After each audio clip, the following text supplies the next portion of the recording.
vaya a hacer negocios también, digamos, a esos países del sur, ¿no?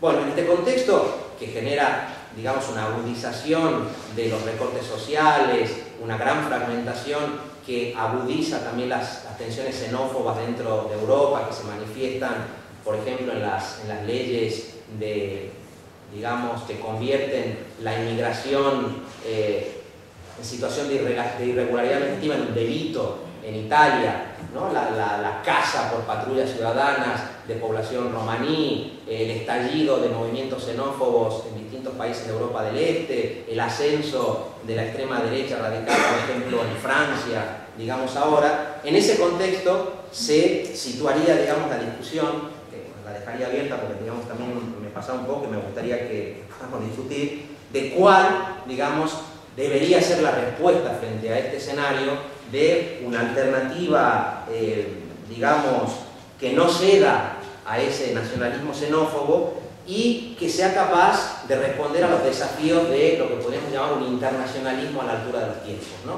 Y aquí lo que habría que volver a preguntarse es si ese internacionalismo exige algún tipo de europeísmo como, digamos, escalón intermedio para la construcción de ese internacionalismo, y qué relación debería tener ese europeísmo con la Unión Europea realmente existente, ¿no? Donde todo parece apuntar que, llegados a esta situación, no hay ningún europeísmo que pueda resultar creíble para las tradiciones emancipatorias si ese europeísmo no es capaz de romper con ese nudo, ¿no?, de la obsesión liberalizadora, de la obsesión monetarista, que sea capaz de construir, digamos, otro escenario,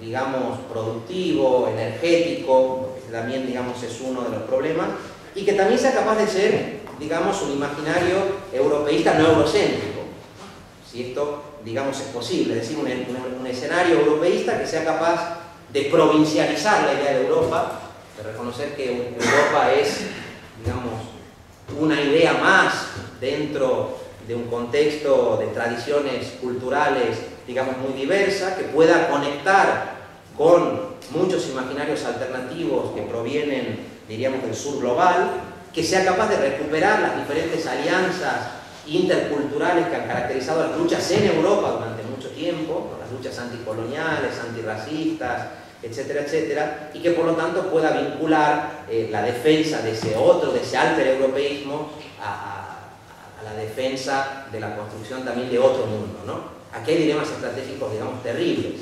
El más evidente, por lo que hace a la ruptura del nudo liberalizador y sobre todo el nudo monetarista, se plantea en cuestiones como, ¿no?, qué hacer con el euro, ¿sí?, cómo plantear una posible desconexión, si es posible una desconexión europeísta, una desconexión que pretenda refundar Europa, o en qué términos tiene que plantearse esa desconexión, ¿no? Aquí sabemos que la propia izquierda está dividida, hay un sector de la izquierda que piensa que la desconexión tiene que traducirse en la salida del euro, ¿no?, en la salida del euro y la recuperación en clave nacional o en clave estatal de mecanismos de control de la economía. Hay sectores de la izquierda que consideran que esto, digamos, es inviable, que esto sería, los costes de transición serían enormes en este sentido, y hay quienes proponen que, bueno, como el caso de Rousseau, que se puede plantear una especie de ruptura parcial que luego se extienda a otros ámbitos. Con algo hay que romper con la Unión Europea, por lo menos hay que romper con la idea de que no se puede cuestionar la libre circulación de servicios, de capitales y de mercancías. Pero eso es ir contra los tratados, eso es actuar ilegalmente. Sin intentar introducir controles a los capitales financieros, a los capitales especulativos, modificar la política fiscal, recuperar una política laboral garantista, etcétera, etcétera, supone cuestionar radicalmente la interpretación que se ha hecho hasta ahora de esas libertades. Pero eso podría hacerse incluso dentro del marco del mantenimiento del euro, discutiendo al mismo tiempo cuestiones como la recuperación del control público social sobre la banca, o abriendo una discusión que fue muy importante para la salida, digamos, no neoliberal a la crisis en América Latina, como es la cuestión de la deuda, ¿no? La discusión de la auditoría de la deuda, de qué deuda debe pagarse, qué deuda no debe pagarse, la discusión del origen privado de la deuda, etcétera, etcétera. Bueno, estos serían como algunos puntos básicos, perdón por la extensión, y espero que eso dé mesa para el debate.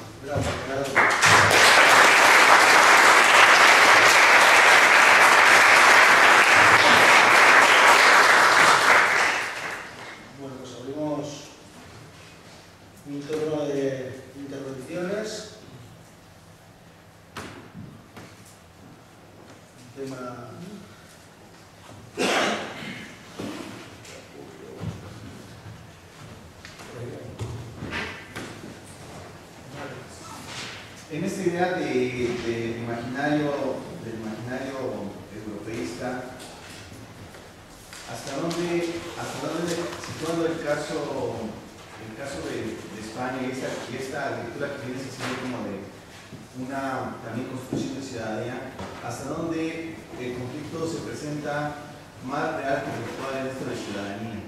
¿Hasta dónde una parte de este reconocimiento de derechos económicos fundamentales es más virtual que más real, y cómo configura las actitudes de los sujetos europeos o españoles con la manera de cómo mirar al sur? Es decir, si se dieron cuenta que no son sujetos reales, sino son sujetos virtuales, y que todo lo que tienen es virtual, y entonces proponen una mirada hacia afuera de Europa o fuera de España, y se dieron cuenta que son más virtuales que reales. ¿Y cómo tratará de encontrar aquí una manera de analizar esto que veo que tú estás relatando?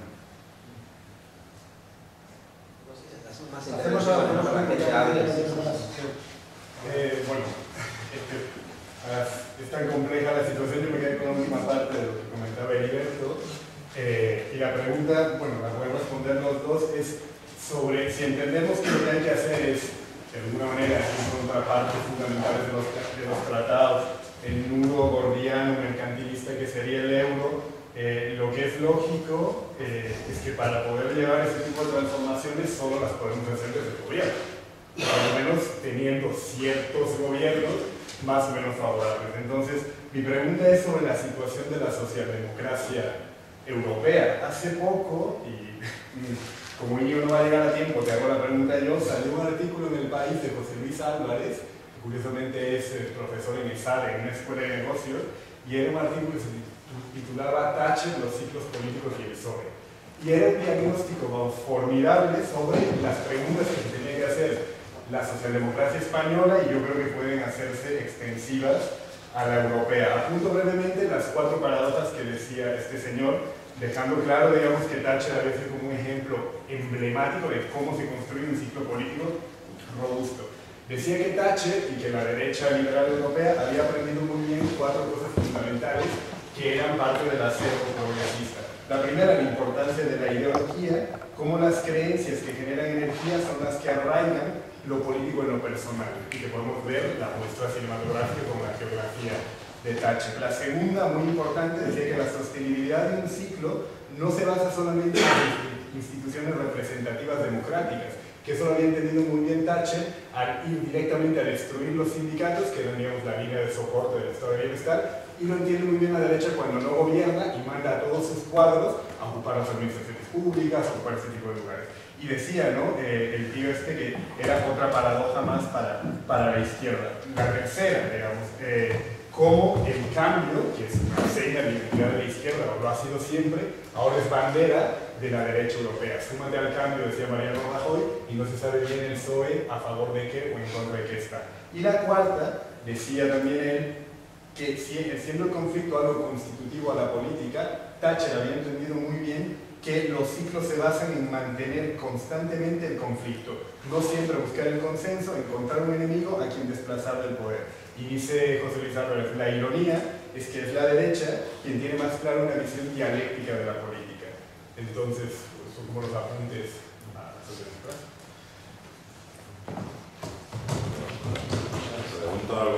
La pregunta es, ¿qué? Claro, ¿dónde está?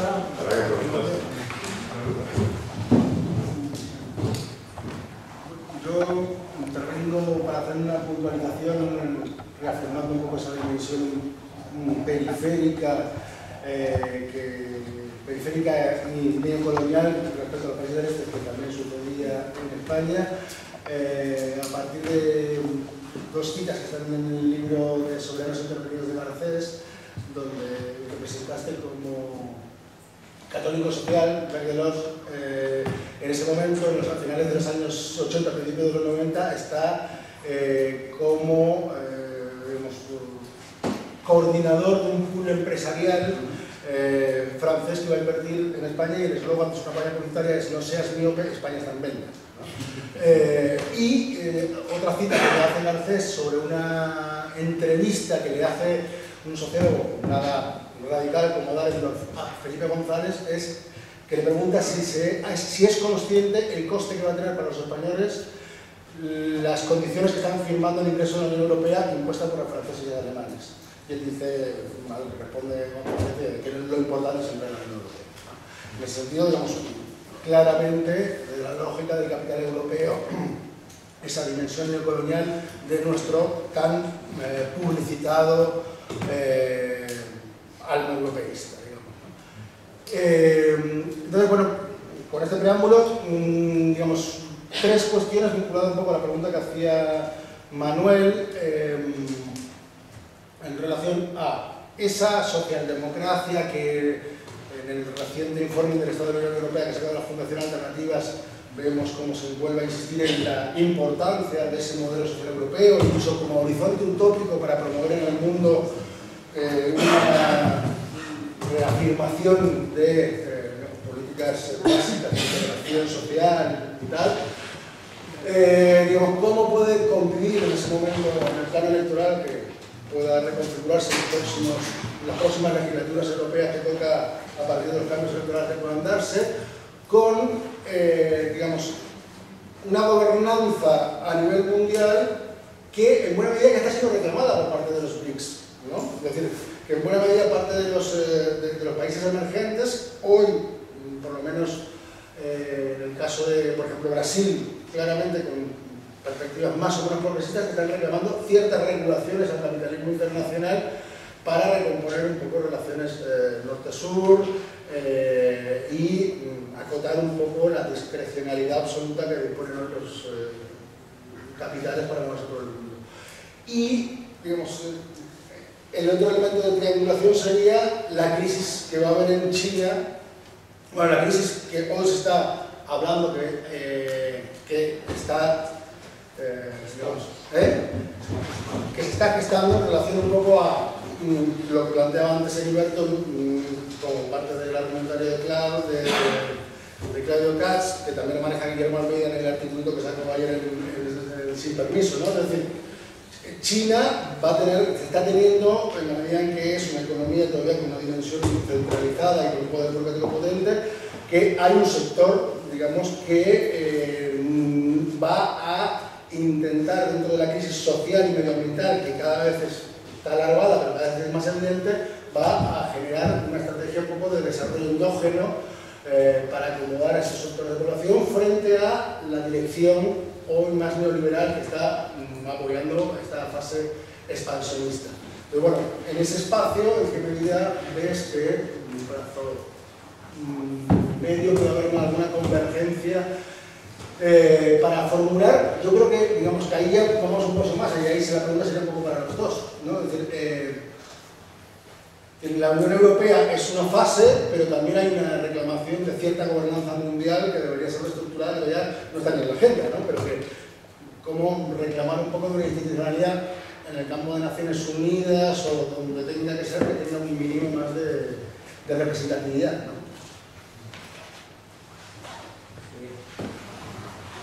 Bueno, yo creo que hay varias cuestiones que yo creo que son importantes y a ver si, sobre todo para aclarar, bueno, lo primero sobre el tema de la socialdemocracia, ¿no?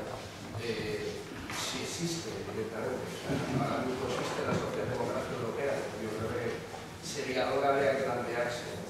Y si existe, ¿dónde está? Porque yo no creo que sean los partidos socialistas actuales, entonces yo creo que eso se tendría que también valorarse en el sentido, lo podemos ver tanto en la capacidad de atracción a lo que podría ser un electorado obrero, que eso ya se ha evaluado, no existe, podemos ver además en gran medida las elecciones europeas en Francia, ¿no? Donde prácticamente los verdes llegan al mismo techo de voto que el Partido Socialista francés, la mutación en partidos socialliberales, que yo creo que también es muy importante, en que ya no hay dos modelos de Europa, ¿no? Yo creo que eso es también para meter ahí. Yo creo que otra cuestión importante es la incapacidad por parte de la izquierda alternativa de dar una visión de Europa. De una visión de Europa que sea integradora, que consiga por lo menos hacer una labor de contrahegemonía al proyecto neoliberal de Europa que se lleva desde hace muchos años trabajando. Yo creo que eso hay una incapacidad muy fuerte, tanto en lo discursivo, y yo creo que las mostran siempre ha habido diferencias, ¿no? O sea, lo de la Constitución Europea, por ejemplo, por un lado, o sea, yo creo que hay ciertas cuestiones que son importantes. La incapacidad incluso de que la izquierda alternativa haya considerado Europa, o sea, muchas veces, ¿no? Mientras, por ejemplo, la extrema derecha sí lo ha hecho. O sea, si tenemos que ver la primera organización con implantación real europea, es la de Antigar, Home Europa, en el 66, que es la tercera vía de lo que podríamos llamar el nacional revolucionario fascista, ¿no? Justo después del proceso justo de descolonización, o el DREC, con todo lo que es el Mayo Blanco, ¿no? La idea de Europa, para trabajar además, yo creo que una idea mucho más civilina de racismo, ¿no? O sea, muy importante, ¿no? Eso sí que lo ha hecho la extrema derecha, sí que ha conseguido coger la Europa, además atrayendo diferentes posturas, desde la propia la Europa de las patrias a otro tipo de concepciones, ¿no? Desde la Europa de las patrias de moda, la de Jacques Chirac, que era una unidad única europea en contra de la Rusia, en contra, bueno, de la Unión Soviética y de Estados Unidos en su momento, ¿no? Yo creo que es importante. Y por último, el tema de lo del euro. Bueno, yo creo que es una pregunta que nos vaya a tocar a nosotros resolver. O sea, yo creo que lo resolverán por nosotros. El problema es que yo creo que sí que hay que salirse de Europa. Hay que salirse de esta Europa. O sea, yo creo que yo no creo que sea posible, y ahí va la pregunta de si es posible reformar esta Europa o es más factible romper con esta Europa, donde el euro es una parte fundamental de esa ruptura necesaria, a mi entender, con esta Europa. Entonces, la pregunta no es ser euro sí, euro no. Por ejemplo, debe ser el tema de la deuda, que tú lo has apuntado. O sea, directamente un proceso coordinado de los PICs en torno a una auditoría y a una moratoria de la propia deuda y el trabajo de la deuda ilegítima y odiosa supondría directamente que nos ahorramos el de euro sí o euro no, o sacarían del euro directamente.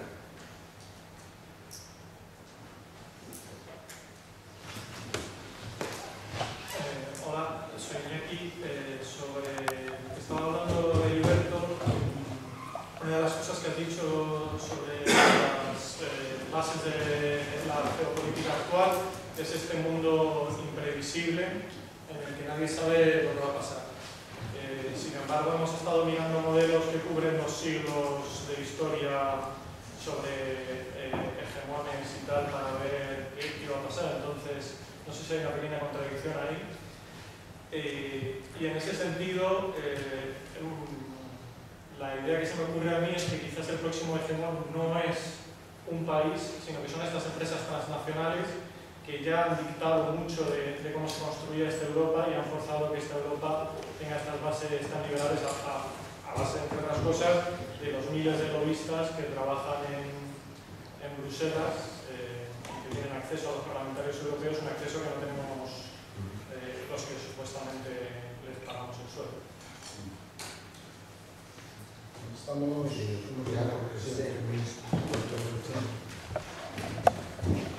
Bueno, las cosas son las que puedo decir algo.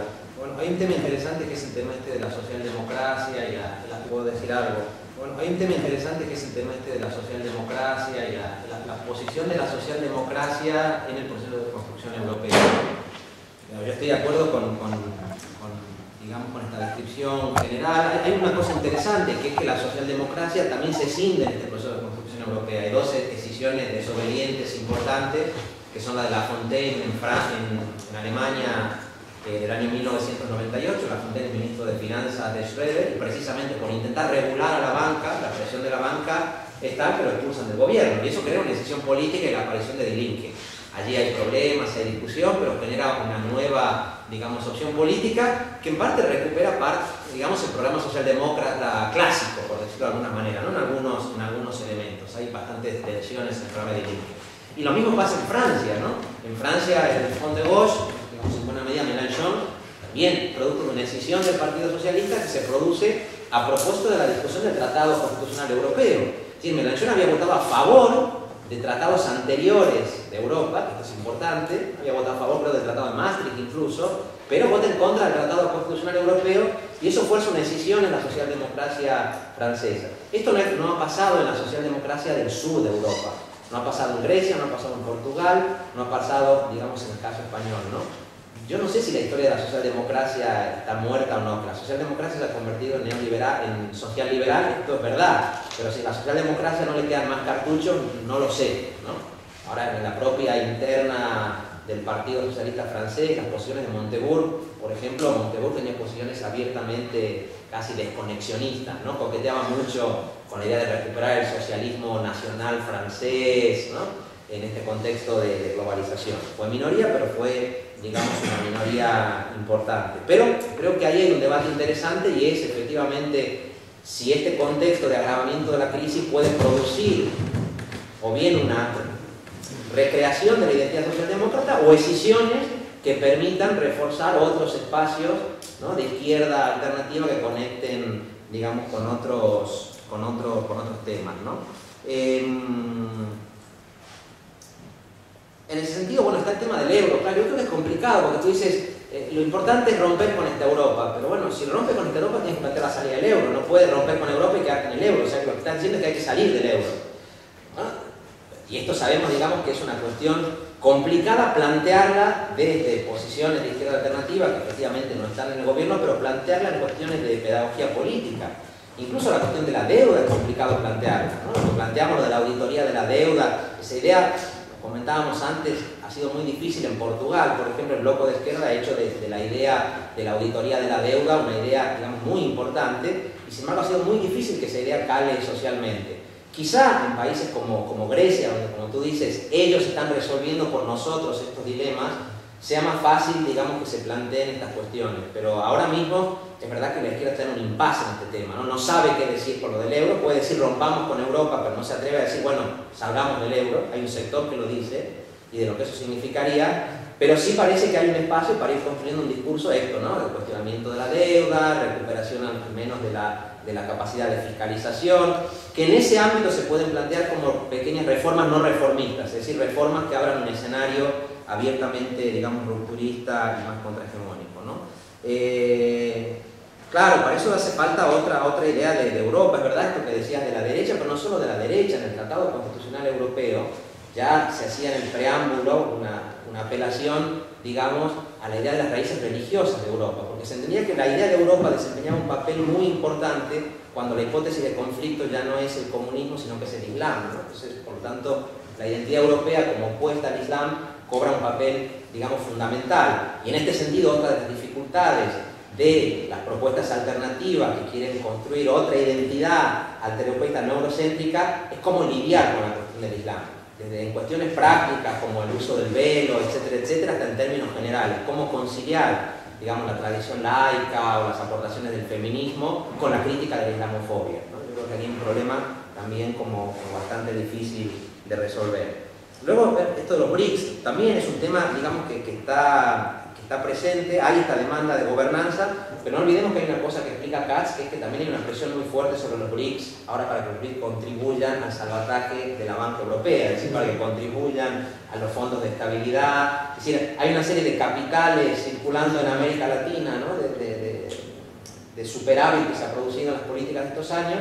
Hay una presión muy fuerte, tanto de los organismos internacionales como de la gran banca europea, francesa y alemana, para que eso, digamos, pase al salvataje de los bancos. En todo caso, yo creo que sí, que se ha producido, sobre todo en la periferia, una crisis de cierta identidad europeísta boba, ¿no?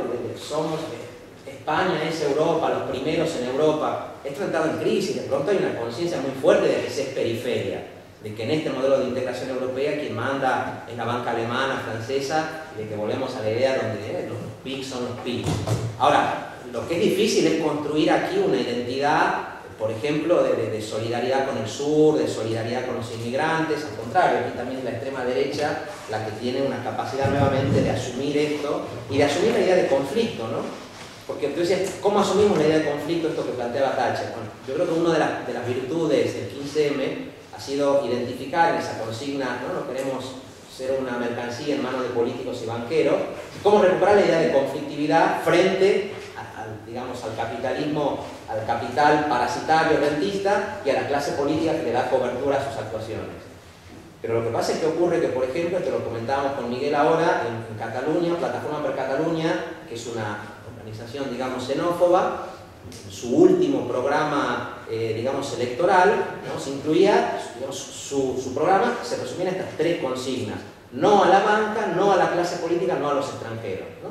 Si era introducir el tema de la conflictividad agregando el tema de la xenofobia, ¿no? Y nosotros aquí decimos no a la banca, no a la clase política que da cobertura, papeles para todos, ¿no? Pero que es una consigna, digamos, que tiene más dificultades, ¿no? Para, digamos, en un contexto de miedo, de inseguridad, calar entre sectores medios que están viendo empobrecidos, están quedándose sin trabajo, etcétera, etcétera. Bueno,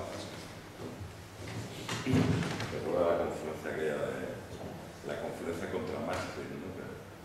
Algunos que estábamos al lado de los que se oponían a Maastricht porque era una amenaza para la soberanía nacional y demás. Tres cosas muy breves. Eso es lo que plantea Iñaki de la imprevisibilidad. A ver, yo creo que ese es uno de los, señalado como uno de los rasgos del discurso geopolítico moderno, lo que, a ver, desde las ciencias sociales yo opino que no existen leyes y por lo tanto no se puede predecir. Solamente si crees que existen leyes que rigen el destino de demás, pues puedes orientar una investigación positivista a lograr comprender el sentido de esas leyes, entonces puedes prevenir. Si crees que eso no existe, lo único que se pueden plantear son escenarios. Entonces son escenarios en los cuales, digamos, el único laboratorio posible es el pasado, ¿no? Entonces por eso, digamos, el escenario de la crisis de los 30, lo que ha ocurrido en los diferentes órdenes geopolíticos, ya lo que intentaba plantear.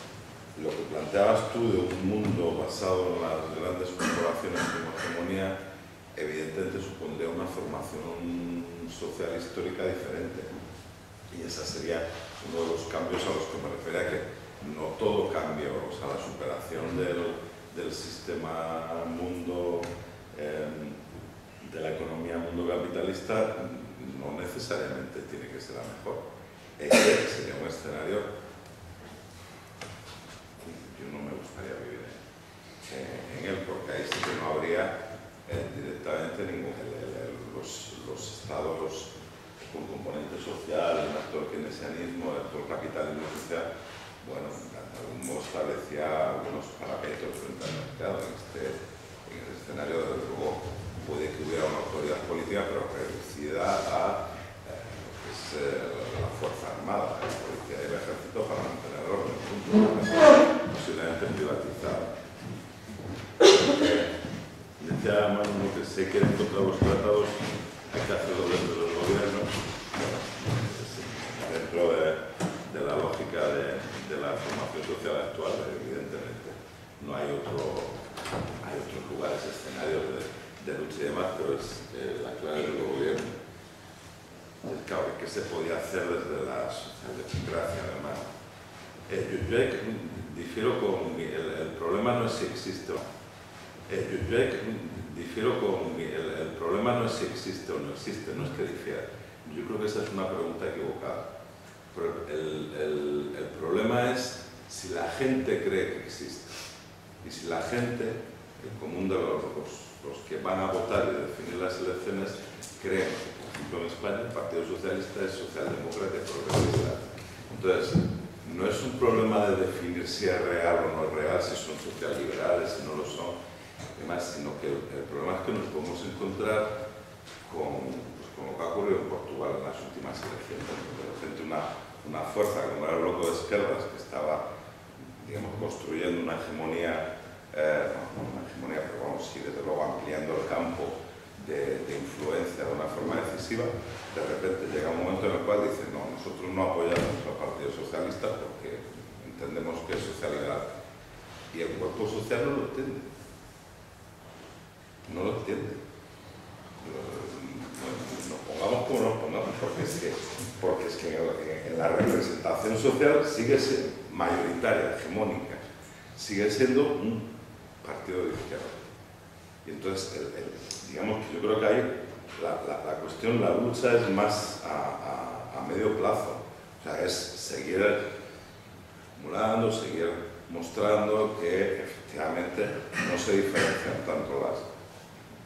Además se va a ver en estos próximos 4 años que no son tan diferentes las políticas del Partido Popular y del Partido Socialista, pero el modificar el imaginario, la cultura política y demás y tal, es un trabajo que requiere, yo creo que bastante más tiempo, ¿no? Entonces, bueno, ahí hay un punto al revés. Quizás lo que haya que hacer es intentar que la socialdemocracia se vuelva a ser socialdemocracia, que los que se han ido hacia el liberalismo vuelvan a hacerlo y establecer puentes, pero bueno, eso ya son cuestiones políticas o de estrategia política que cada fuerza sabrá lo que y una última reflexión sobre lo que es, yo creo que es fundamental. Los países del sur de Europa, especialmente España y Portugal, son los protagonistas de la primera modernidad, de la modernidad del siglo XVI y demás. El planeta está en las manos de españoles, portugueses, españoles sobre todo, en un momento determinado. Y efectivamente hay una segunda modernidad, Calamiñolo y otros autores, que desplaza a estos países y los sitúa en una posición muy similar a los países del este. Los países del este nunca fueron del este de Europa, siempre hubo un componente, digamos, hay una doble representación de esos países. Por un lado, como europeos infantiles, o sea, es decir, no son completamente europeos, están intentando ser europeos, pero no lo son, o como en parte asiáticos, en parte otros que no son plenamente europeos. Y con respecto a la Europa meridional, claro, se genera en la segunda modernidad buena parte de o similares reflexiones. Entonces, claro que hay